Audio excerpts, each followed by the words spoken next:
guys. Hey guys. Let's do that YouTube thing. Hi guys. Hi guys. Hi guys. Popcorn Junkies here. Are we doing this? We're Popcorn Junkies. We're popcorn junkying. Mum, Popcorn what are you doing here? Popcorn Junkie. The virus is over. Oh no, can I say What that? virus? So this is The King of Staten Island, directed by Judd Apatow. I'm not exactly an enormous fan of Judd Apatow necessarily. No, He's sort of part of that. Who's that other? Seth Rogen. I'm not a huge fan. I love Seth. Do you like Seth Rogen? Yeah, he's so funny. Yeah, I don't know. There's a sort of Not as funny as he thinks he is. yeah. No, I feel that, and I sort of feel that there's a sort of harshness to their humour that isn't like the humour you get in something like Hangover and stuff like that. Do you know what I mean? Yeah, There's something that's just I a bit crude. A bit boys zone. Well, I don't stuff. mind Boise, but it's almost so Boise. It's just like. Okay. Anyway, so yeah, director of Trainwreck, Knocked Up, and The 40-Year-Old Virgin. It stars Pete Davidson, and when I mentioned this, Kiki got really excited, and you got really excited. So to describe for us, who is Pete Davidson? Well, I mean, he's a comedian on Saturday Night Live, but I mean, he dated Ariana Grande for ages, and they were engaged after she wasn't with Mac Miller anymore. Right. And that's where I think a lot of people.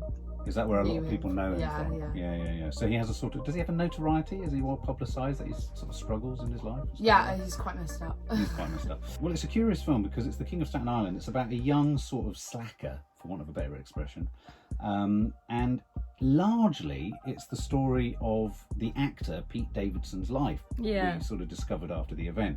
He lives with his mum. His mum's husband and his father has died. He was a firefighter. He lives with his mum and his sister.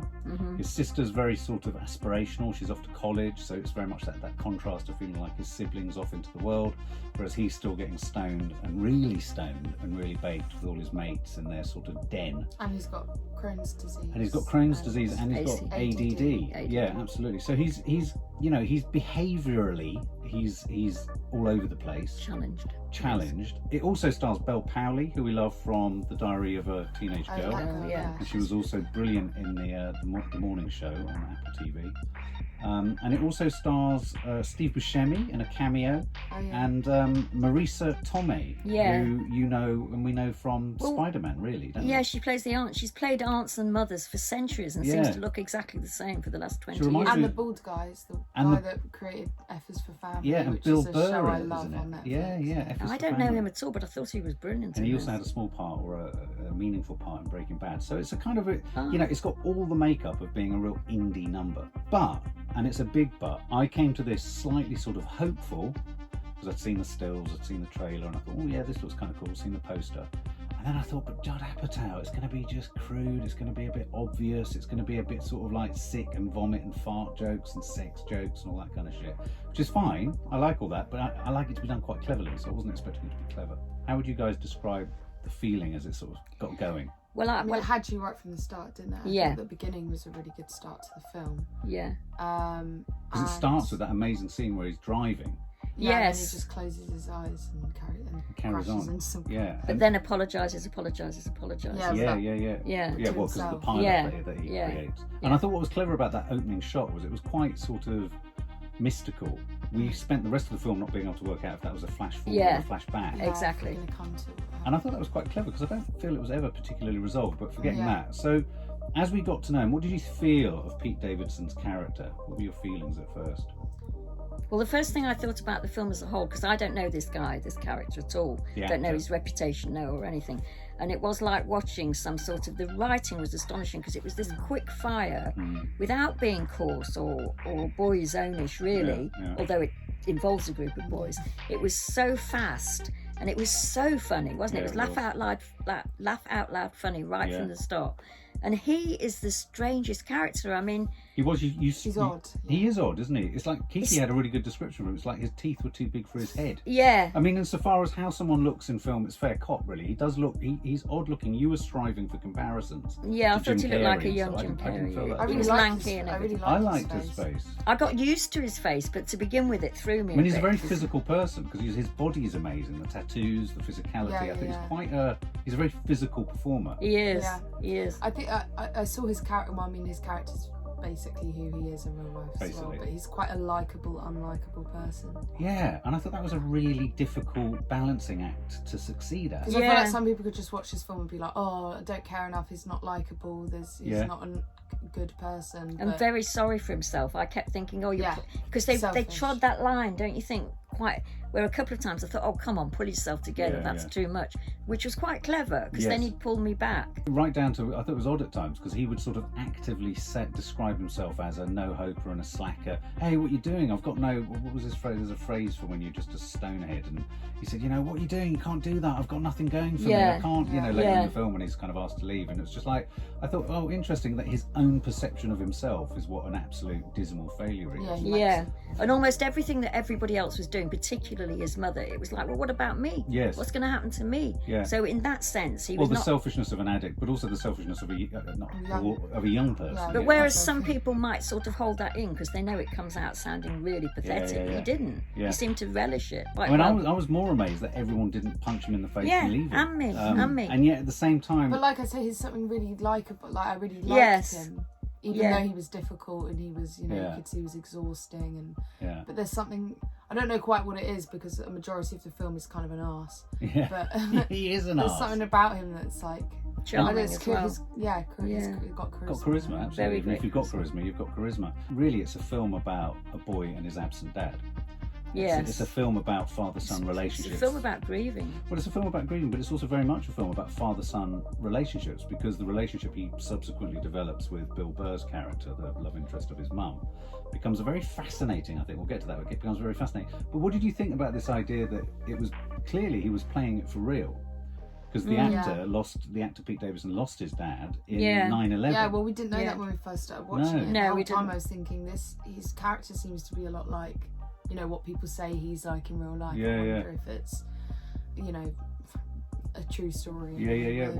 Well, it's remarkably close. I mean, it may as well be almost a sort of biographical story of his life. So what did you think about his sort of behaviour? Did you feel it sort of apologised for his behaviour, the lack of a dad, his grief, his mourning?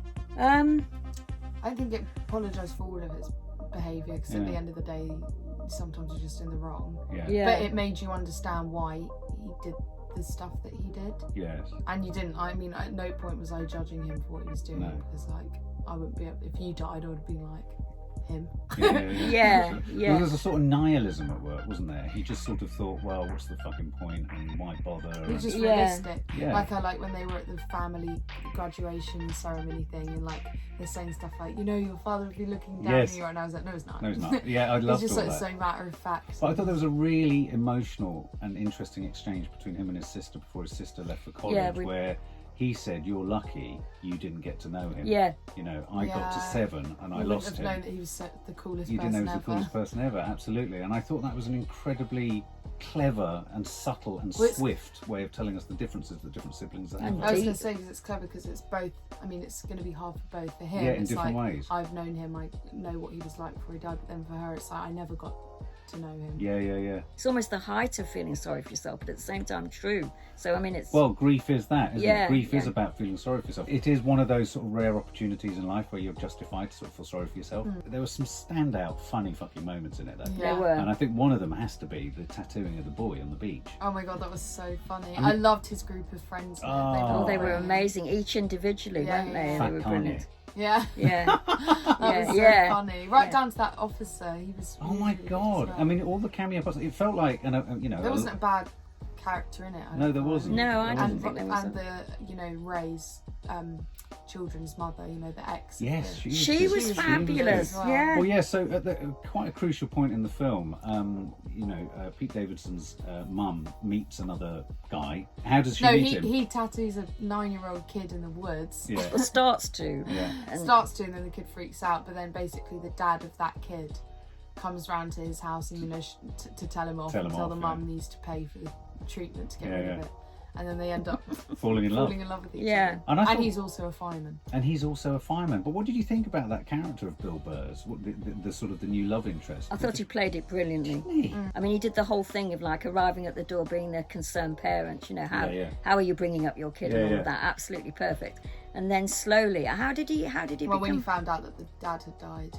Yeah, and then slowly, yes, as you say. So you felt there was a nice side to him, but then you've got I couldn't tell at first though if he was just being creepy or you're right. If he was taking advantage of her being a single. I thought that was quite clever because I think what the film does all the way through it, which I really liked, is it completely wrong foots you on what you expect characters to do. Yeah, you kind of see it from his perspective, I think. Pete Davidson saw him. Yeah. And I think that we saw a lot of the characters through his perspective. Oh, I see what you mean, yeah. Didn't know if we really liked the girl that he was interested in because he wasn't sure about how he felt towards her. Exactly. And then once he'd realised how he felt towards people, we felt the same. Sometimes I worry that when you allow characters or actors to sort of improvise and ad-lib in a scene, they can lose focus. You know, they can be very good and they can be very real, but in terms of the tightness of the script and the tightness of the film, it can. Yeah, but he's very good at that because he's on SNL. Oh, well, there you go. So it's all about him. But I thought so many scenes were ad-lib. So, for example, one of the key scenes that I thought was absolutely beautifully played was between his mum and Bill Burr when they were on that first date in the restaurant. Yeah. And they were flirting with each other and they're getting to know each other, and he began to discover that her husband had died and he was beginning to realise who her husband had been in the fire force. And I thought those scenes very much felt like they had a sense of where it was going to begin and where it was going to end in terms of the story.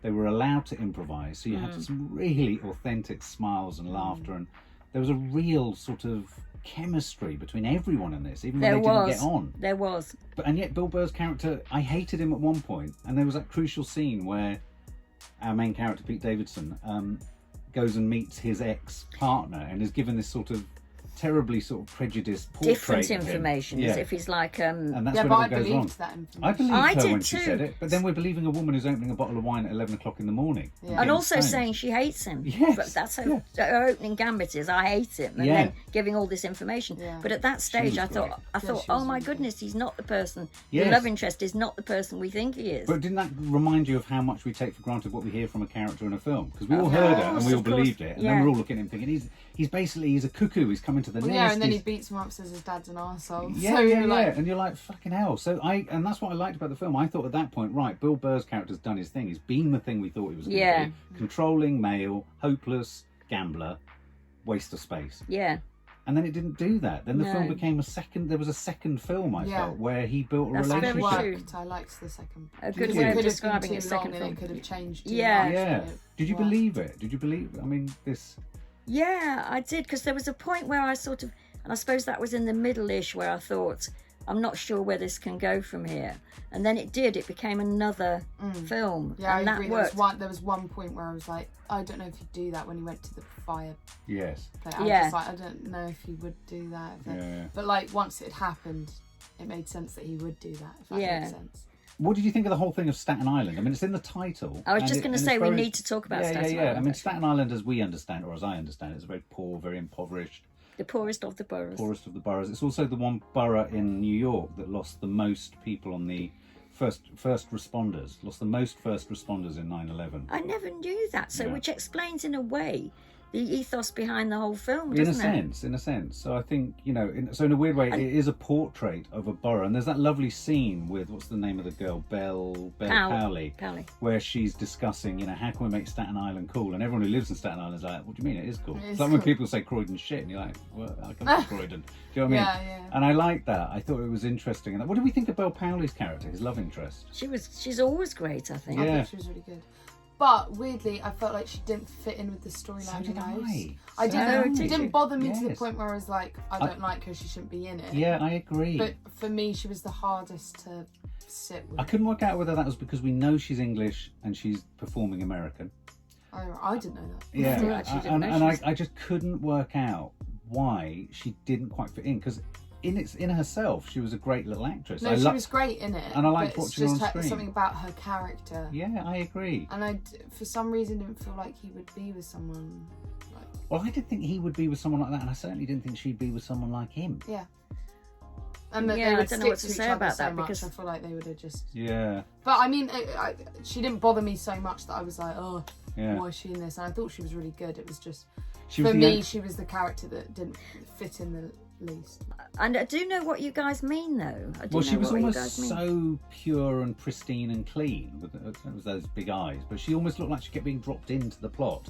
I do know what you guys mean. She'd disappear and then she'd disappear and then she'd be dropped in. And also, I think one other part of it I found a bit, although I guess it's based on the truth, I didn't know whether his mum would have gone so blindly against him, would have gone from sort of being an enabler of him to then saying get out. And then that was a cautionary tale in a way. I mean, they took it as far as you could with the mother, and then she reached the point where, I mean, really she was being over ridiculous and letting him do what he liked at the beginning, and then suddenly pulling the rug out from his feet for both of them. Yeah.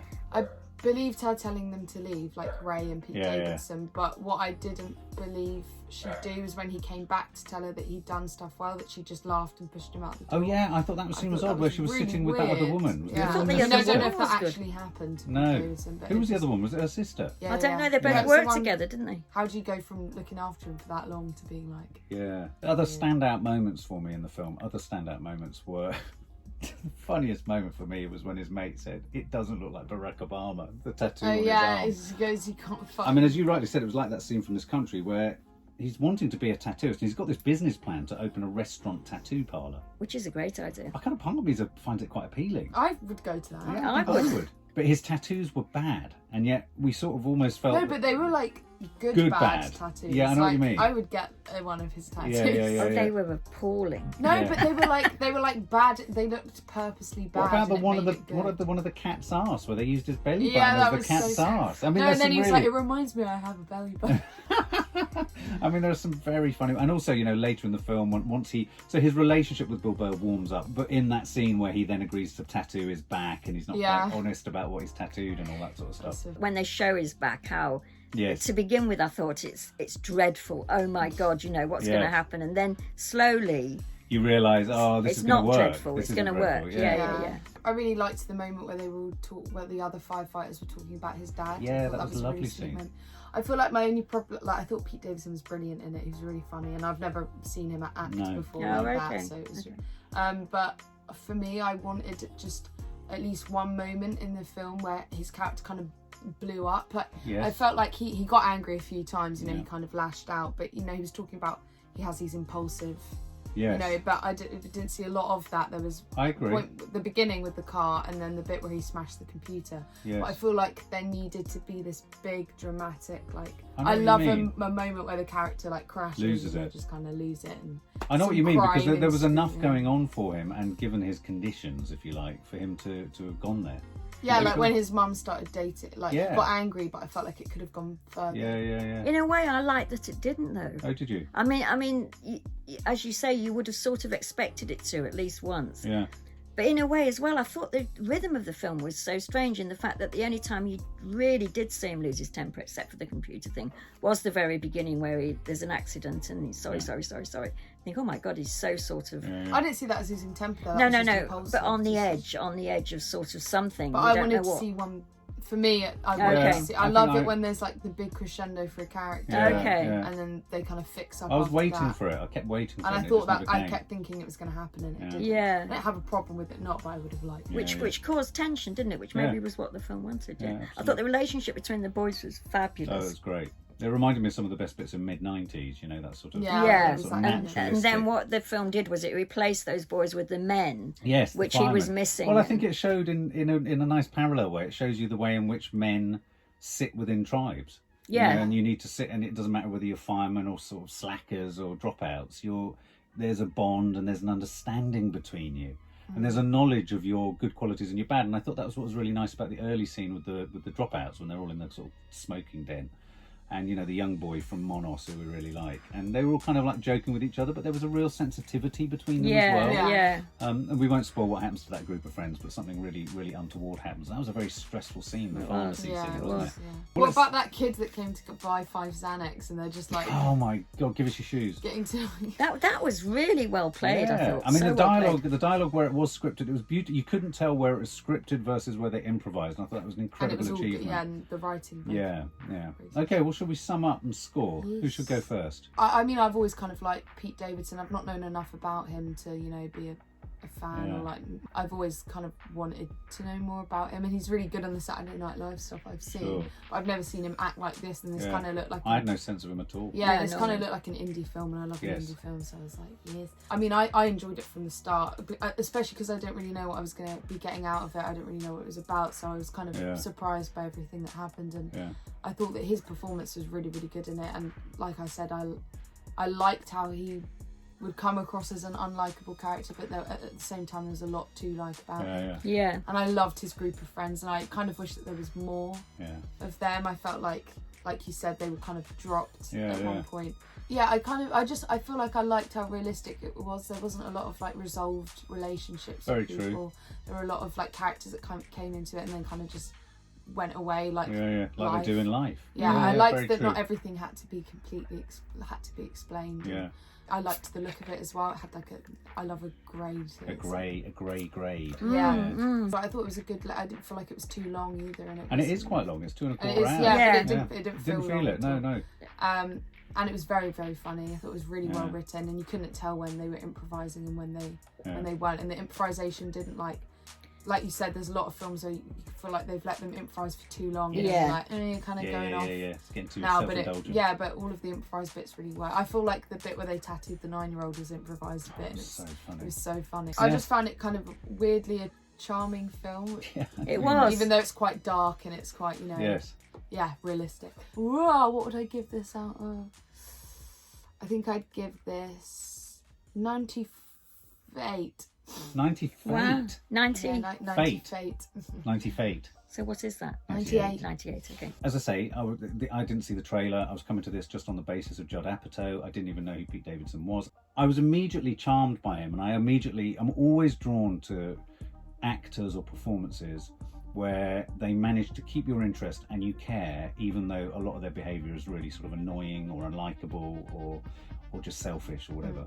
So I thought it was a very, I hate using the word, but it was a very authentic performance. I mean, helped not least by the fact that he was performing himself, essentially, you realise. Yeah. As you rightly say, Maddie, I think the way in which the relationships were explored, picked up, developed, and then looked at, like his relationship with Bill Burr, the sort of stepdad figure, his relationship with his mum, his relationship even with the kids that he was walking and his sister, and it had that sort of ebb and flow of life, how you have those moments, that lovely sort of protracted sequence where he went and visited his sister at college and he really enjoyed the party, and obviously there's lots of spliff and all that kind of stuff. Expected not to, and he was sort of, his eyes were open to the fact that it's not just going to academic, but that lasted 47 seconds. yeah exactly. And and he had such a so he had his eyes open there, and that fired up his interest. So I don't know, I just found all of the way in which they all sort of passed through each other. I thought the sister's upset about him was really real at the beginning. And she was worried about not leaving overplayed him. either. Not overplayed. It was all just very, very real. Good. I also liked it wasn't particularly about him being an addict. It wasn't particularly about him having mental health problems. Or Crohn's disease, or all the things that he actually did. They were there. And it's a thing that I battle with in this week of men's mental health, which is I don't just want to be understood in terms of my condition. And I thought as a film, it showed you the person behind all these conditions of grief. It doesn't want, about us being we're all weird combinations of all these emotional states of mind. And yet no one of them makes the person. And so he wasn't just a dropout. It made me rethink that a dropout, just sitting there being a dropout, doesn't mean they're a dismissible and uncreative person. They may well be. You don't know what their story is. So I like that. I thought it sits really nicely in that slacker genre that Richard Linklater and all that lot of kind of made, So in Clerks and Dazed and Confused and all that kind of stuff. So I really liked it, and I thought, again, like you said, it was funny. I love Dazed and Confused. Yeah. I thought it was funny. It was funny in a way that I think Judd Apatow, a bit of a coming of age film. I think he's done the 40-year-old virgin thing, and I think this is a new film. I loved the portrayal of Staten Island and New York, and the sense of their visit to New York. I like the way the beginning was a bit confusing. When is this? And I like the fact that the ending was very just looking, I like that. I liked all that. I'd probably give this 95. It's a very much coming of age film of a boy. Yeah. It's very much fixed in it's a teenage boy's coming of age. So in some respects that shouldn't say much to me, but it did. Although it shouldn't have been, it is a charming film because everybody's so, and then that doesn't mean that they're all likable.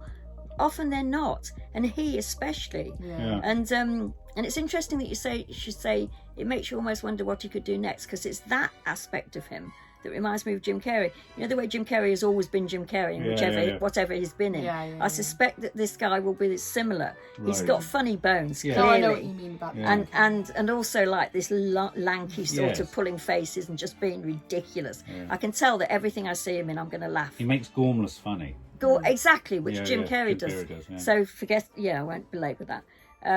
I loved it. I loved the writing. I loved everything that these guys have said. I hadn't heard of it. I like the Staten Island connection.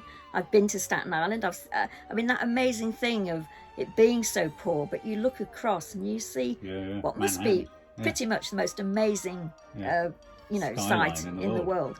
Yeah. I felt something about the Bel Powley, is her name, character, but I wasn't sure what I felt. I like her a lot, but I'm not sure how she fitted in. Yeah, I know what you mean. So all of that, I love the mother. I've always loved the mother. So what would I give it? I'd give it 90. Okay. And the reason for that lower score than you two is that there was a point where it started to lose me. I think it was slightly too long. Right. But I can't say where. I think you're possibly right. Where that was. It pulled me back. Well, there you go. The King of Staten Island. King of Staten Island. Please check it out. Please do a thumbs up down the bottom, and please tell us what you thought. For more film and family fun, don't forget to click the subscribe button and make sure to click the bell to never miss an update.